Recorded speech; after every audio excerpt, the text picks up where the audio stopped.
Como es habitual a esta hora aquí en Mega Noticias, vámonos a debate con y le doy la bienvenida a Arturo Carranza, director de proyectos de energía en AXA Consultores. ¿Cómo estás, Arturo? Qué gusto saludarte. Hola, Alberto. Buenas tardes. Gracias por la oportunidad. El tema de hoy, radiografía del sistema eléctrico. Arturo, los apagones son constantes, la demanda está aumentando y debería aumentar mucho más, Arturo, porque ahí viene el nearshoring, la relocalización de las empresas, y esa es una de las exigencias de estas empresas que quieren venir, es energía eléctrica. Las industrias se mueven con energía eléctrica. Arturo, ¿cómo estamos? O sea, ¿está tan mal el asunto? ¿Está regular o vamos por buen camino?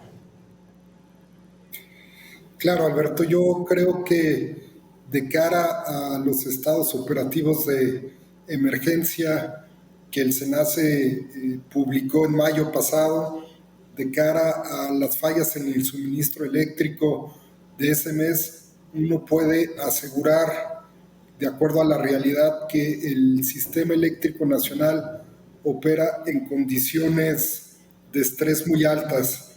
La lección que dejó estos fallas en el suministro, estos estados operativos de emergencia y de alerta, evidentemente es que hace falta una inversión muy grande en todo el sistema eléctrico nacional, no solamente en la parte de generación, no solamente en la parte de transmisión, sino también es necesario ampliar y modernizar las redes generales de distribución, de suerte tal que, como tú lo comentas, en las condiciones necesarias y suficientes de poder garantizar demanda eléctrica que se proyecta para los siguientes 15 años, que es de 2.4% crecimiento anual. 2.4% el crecimiento anual. Algo que se ha caracterizado en esta administración es que la Comisión Reguladora de Energía pues ha impedido la autorización, los permisos, las concesiones, todo lo que tiene que ver con la participación de inversiones privadas. Esto bajo el argumento de que la energía eléctrica, el petróleo son de la nación, son la soberanía.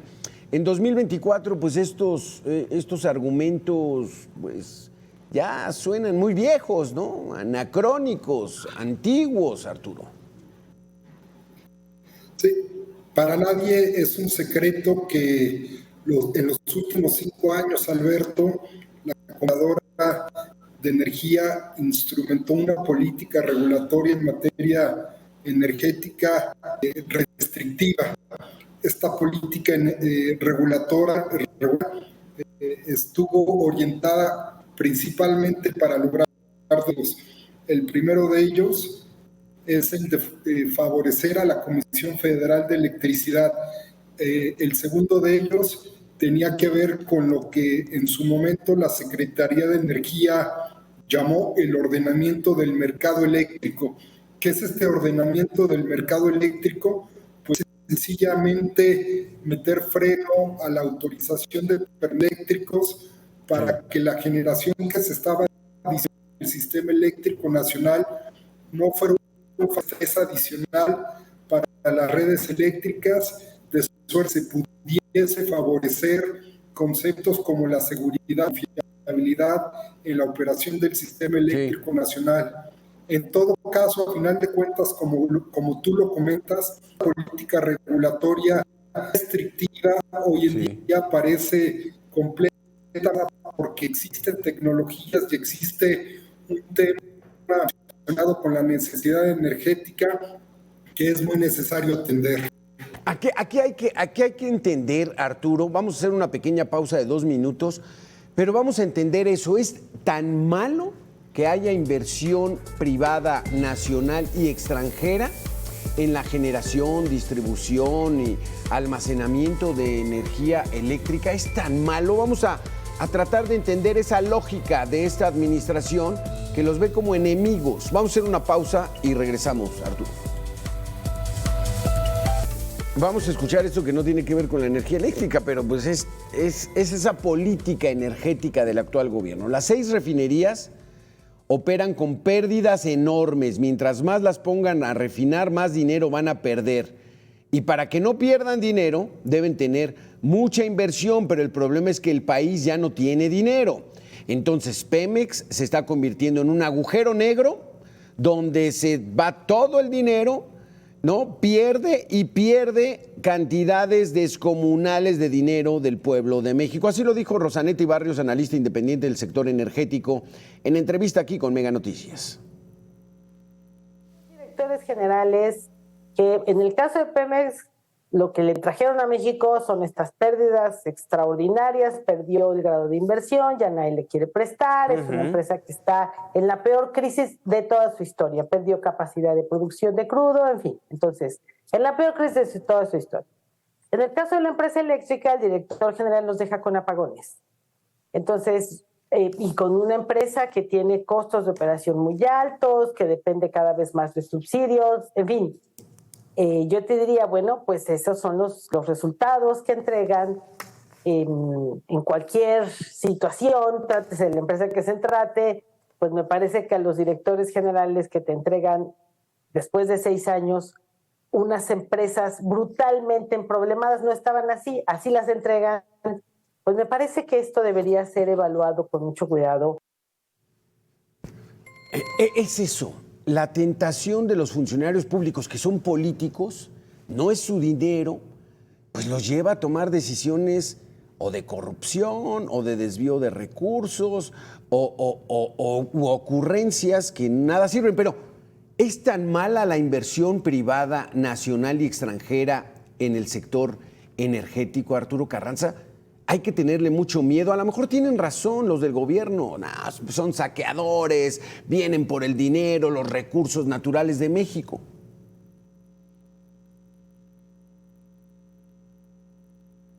Ay, no te escuchamos, Arturo.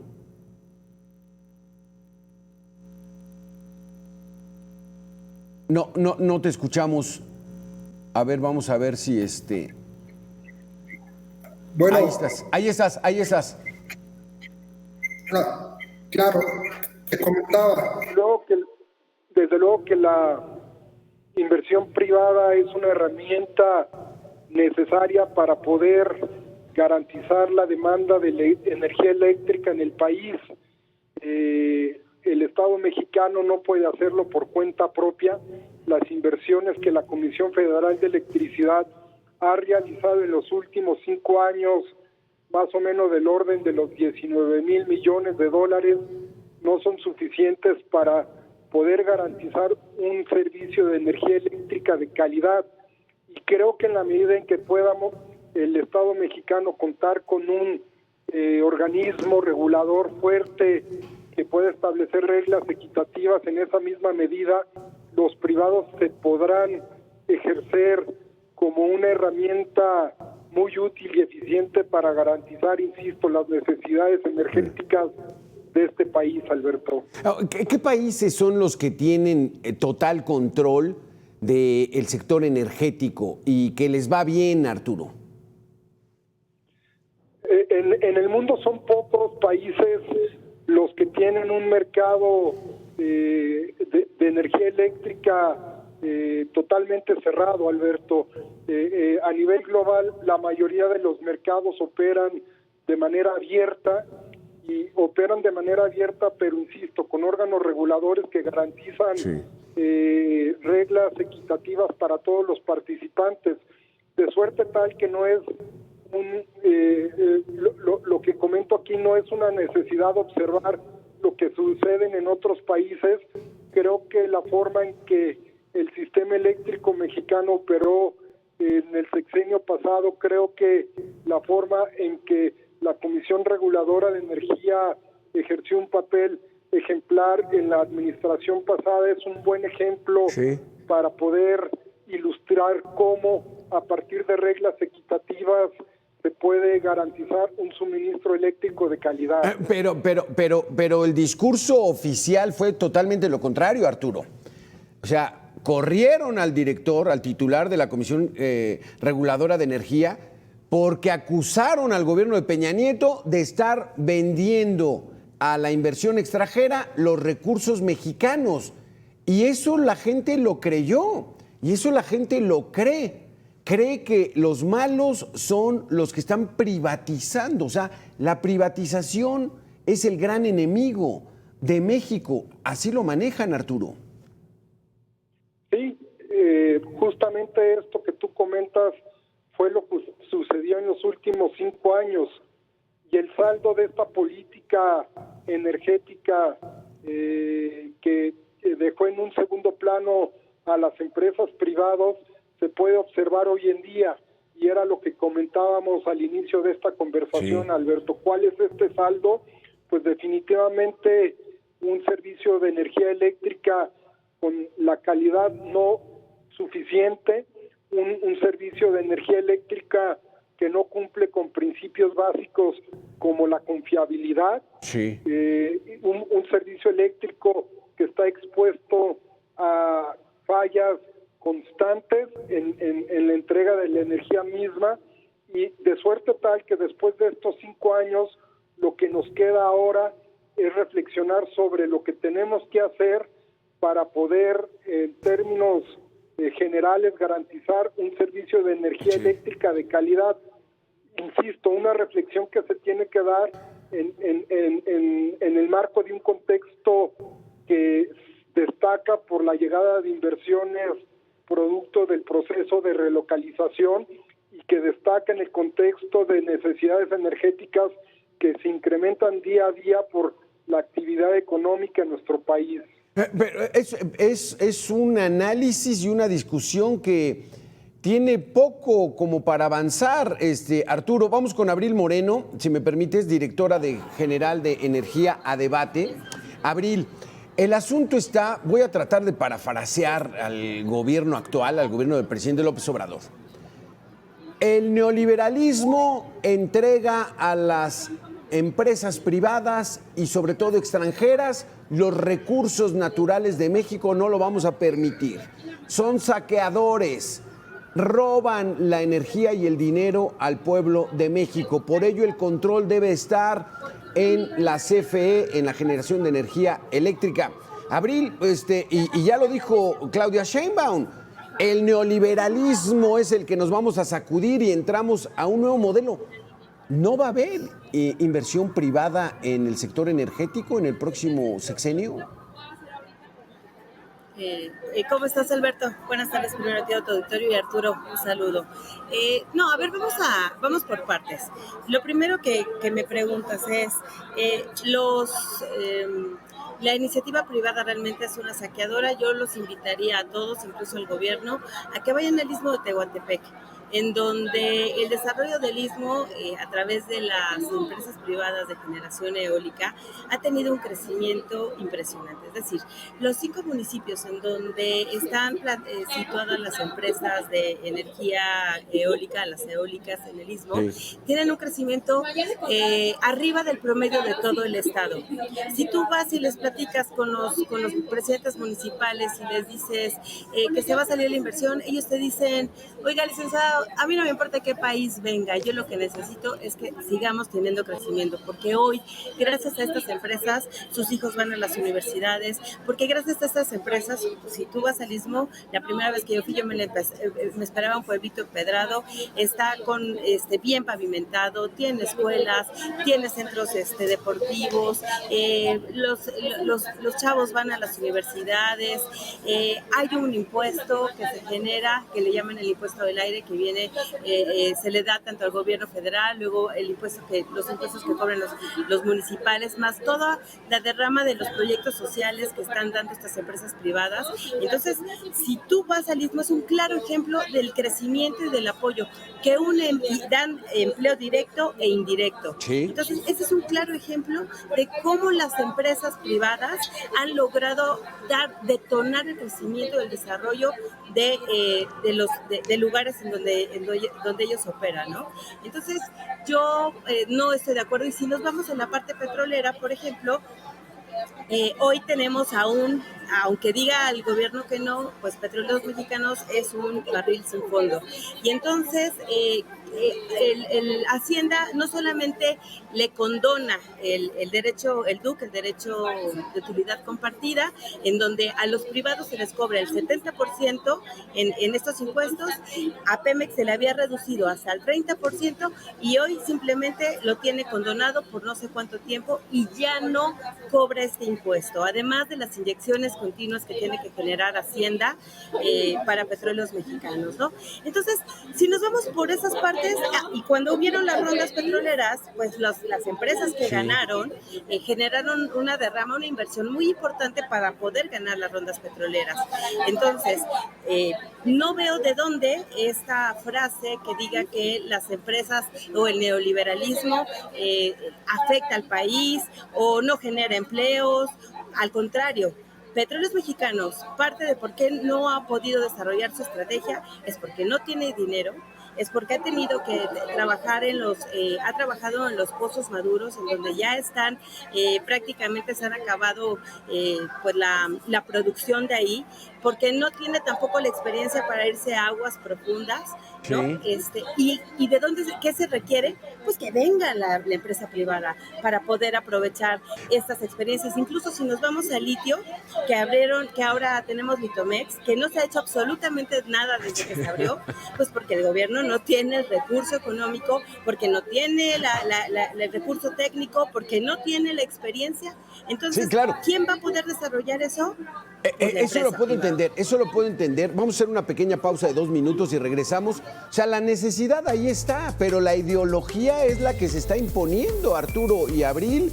Y a ver cómo nos va, porque dentro de las reformas está desaparecer a la CRE, integrar la CFE y que sea juez y parte la Comisión Federal de Electricidad para decir quién entra y quién no entra cuando ellos tienen o quieren tener el monopolio del desarrollo eléctrico en el país. Hacemos una pausa y regresamos.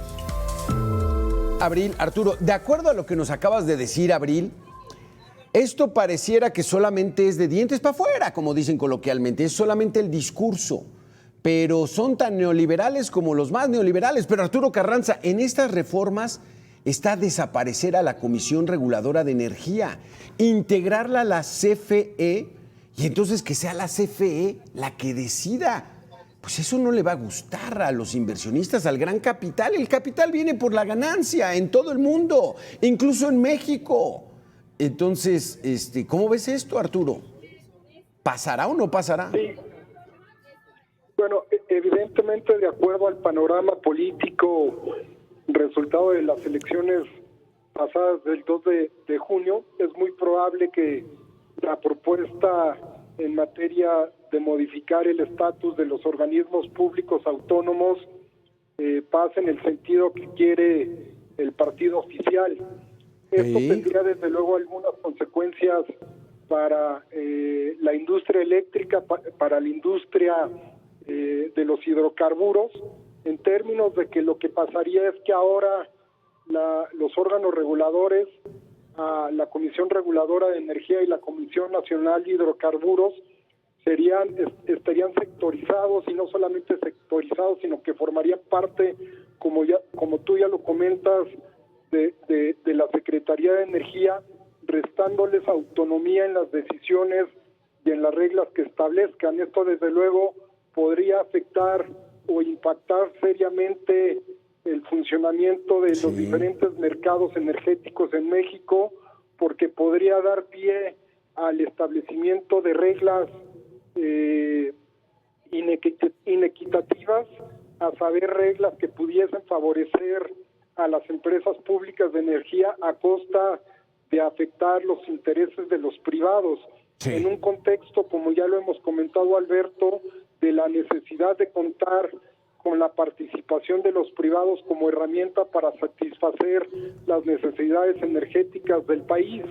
Pero no solo eso, esta propuesta para regresar los órganos reguladores energéticos a la Secretaría de Energía significarían un contrasentido a ciertos capítulos del TEMEC, ese es el particular punto. A los artículos que tienen que ver con las inversiones extranjeras y con el establecimiento de órganos totalmente autónomos que rijan estas inversiones. Exacto, porque eran requisito dentro del TEMEC estos organismos, Abril.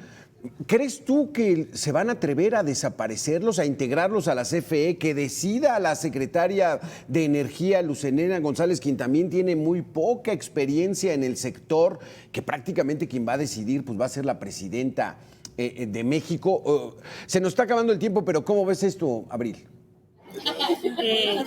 Es un gran volado. Definitivamente dudo mucho que lo vayan a hacer. Luz Helena efectivamente tiene poca experiencia en el sector, sin embargo es una persona con una visión financiera. Y hoy el principal problema que tiene el país, además de quitar a los órganos reguladores, es un tema financiero, como el de Petróleos Mexicanos. Petróleos Mexicanos el problema no es técnico, el problema es financiero. Entonces Luz Helena podría dar una buena orientación para resolver esto. En la parte de quitar los órganos autónomos como la Comisión Reguladora, la verdad es que sí vería muy complicado, porque lo han expresado incluso los industriales, lo han expresado los países extranjeros, los funcionarios de países extranjeros, que es una violación al TEMEC y sería muy complicado porque se caerían las inversiones. Yo creo que Claudia tiene a pesar de ser la próxima presidenta, a pesar de ser, pues sí, que venga de esta ideología, me parece que es un poco más racional. ¿Y a quién va a poner Abril Moreno? Rápido, ¿a quién va a poner en CFE y en Pemex? ¿Cuál es tu pronóstico? No me atrevería. La verdad es que se ha hablado de muchas personas y no tenemos una claridad de con quién va a jugar. Ojalá sea alguien que no esté vinculado con hoy el director Manuel Bartlett. Ojalá sea una persona con mayor capacitación técnica y una visión más de competencia y no ideológica, pero no podría yo decir quién va a ser. Se han manejado muchas barajas en los últimos días, ¿no? Y semanas. Abril Moreno no quiso, pero tú sí quieres, Arturo Carranza. ¿Quién va a ir? ¿Van a dejar a Manuel Bartlett? ¿Se queda Oropesa en Pemex? ¿Cómo lo ves? Yo lo que estoy observando, Alberto, es que definitivamente en el nuevo tablero energético que se prevé para los siguientes 6 años, la Secretaría de Energía va a volver a tomar un papel relevante en términos de la planeación y de la ejecución de las decisiones que se tomen en el sector energético. Venimos de un sexenio donde los directores generales, tanto de Pemex como de la Comisión Federal de Electricidad, tenían un peso muy grande, podían acordar directamente con el presidente, y esto hacía que la Secretaría de Energía no tuviera los hilos totalmente en sus manos. En los siguientes 6 años lo que se espera es que la maestra Luz Helena González tenga los hilos sobre la mano y pueda decidir o ejercer una influencia en las decisiones del sector. Yo no comparto la idea de que no tenga experiencia. Yo creo que la maestra Luz Helena González está en un sector de energía nombrado por la próxima presidenta, porque es una de las personas con más cercanía a la futura presidenta, y eso es una señal de que tomará las decisiones importantes, relevantes que quiere el sector, de suerte tal que a final de cuentas, desde mi punto de vista, hoy la discusión no importa tanto quién va a ser el próximo director de la Comisión Federal de Electricidad, sino la forma en que este director y el de Pemex puedan relacionarse con la Secretaria de Energía. Es que sí es importante, porque como dices tú, Abril, necesitamos un administrador, alguien que sepa de finanzas, más que lo técnico, porque Luz Helena González no le sabe, pero sí que sepa que hay que abrir la cartera a la inversión privada, porque de otra manera, si nos volvemos estatistas como en los 70s, como así quiere el presidente López Obrador, entonces sí que nos agarren confesados. Abril Moreno, Arturo Carranza, vamos a ver por quién se inclina Claudia Sheinbaum para la Comisión Federal de Electricidad y para Pemex, a ver si lo dice este jueves o se esperará tantito más. Gracias a los dos por haber estado con nosotros aquí en Mega Noticias. Vamos a hacer una pequeña pausa de 2 minutos y regresamos. Gracias.